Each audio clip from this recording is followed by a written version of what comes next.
సాయి సన్నిధి అపార్ట్మెంటు నందు నేను ఫ్లాట్ 4A ఫ్లాట్ నెంబర్ గల ఫ్లాట్ని నేను కొనుక్కొని నేను దాంట్లో నివసిస్తున్నాను.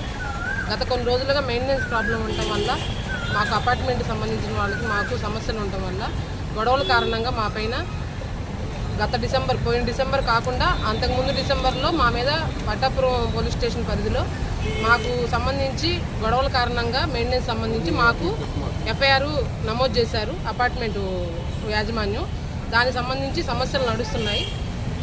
వాటి మొత్తాన్ని మేము క్లియర్ చేయమని మేము మాట్లాడుతుంటే వీళ్ళు వ్యక్తిగతంగా మమ్మల్ని దూషించి మమ్మల్ని అనేక రకమైన ఇబ్బందులు గురి చేసి మానసికంగా మమ్మల్ని చంపేసి మమ్మల్ని ఇబ్బందులకు గురి చేస్తున్నారు. మాకు 2 ఆడపిల్లలు, వాళ్ళని కూడా టార్గెట్ చేసి ఇష్టం వచ్చినట్టు మాట్లాడి ఇబ్బందులు క్రియేట్ చేసి ఈ రోజున గత 10 రోజులుగా మమ్మల్ని ఇంట్లో కూడా వెళ్ళనివ్వకుండా తాళాలు వేసేసి లిఫ్ట్ సౌకర్యం ఆపేశారు. మెయింటెనెన్స్ మొత్తం నిలిపివేశారు. గత 6 నెలలుగా ఇవన్నీ జరుగుతున్న నేపథ్యంలో మమ్మల్ని 10 రోజులుగా లిఫ్ట్ సౌకర్యం లేకపోయినా మేము మెట్ల ద్వారా వెళ్ళడానికి కూడా మమ్మల్ని వెళ్ళనివ్వకుండా ఇబ్బంది పెడుతున్నారు.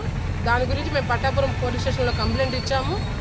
వాళ్ళు ఎలాంటి రెస్పాండింగ్ లేకపోవడం వల్ల DSP ఆఫీస్ గారి దగ్గరికి వెళ్తే ఆయన అందుబాటులో లేకపోయినా మీరు వెళ్ళండి నేను మాట్లాడతానని చెప్తే మేము వెళ్ళాము. 2 రోజుల తర్వాత రండి మాట్లాడదామని చెప్పారు CI గారు. ఈ 2 రోజులు మేము ఎక్కడ నివసించాలి? మా ఆడపిల్లలు 2, మా ఫ్యామిలీ ఇప్పటికే 10 రోజుల నుంచి రోడ్డు మీద తిరుగుతుంది. ఇంకా 2 రోజులు టైం అడుగుతున్నారు పోలీసు వాళ్ళు. మాకు న్యాయం చేయగలరు. మా ఇంట్లోకి మమ్మల్ని పంపించండి. అపార్ట్మెంట్ యాజమాన్యం ఎవరు? వాళ్ళ పేర్లు ఏంది? రాధిక, అరుణ, బి జోగేశ్వరరావు, ఇంకా తదితరులు ఉన్నారండి. అందరి పేర్లు నాకు పూర్తిగా తెలియదు. హేమ, అందరూ. ఇప్పుడు నెలల మెయింటెనెన్స్ ఎంతమ్మా? కట్టామండి. సుమారు ఎంత? 1500 అండి. నెలలు 1500.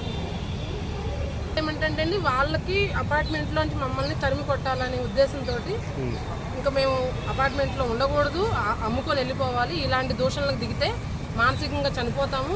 పిల్లల్ని టార్గెట్ చేశారు డే 1 నుంచి. ఇప్పుడు మమ్మల్ని టార్గెట్ చేస్తున్నారు.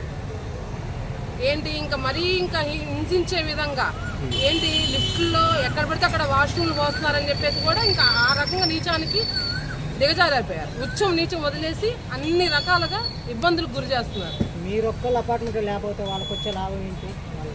వ్యక్తిగతంగా ఆమె దిగింది నేను దిగాను కాబట్టి కక్షపూరితమైన చర్యలు ఇవన్నీ.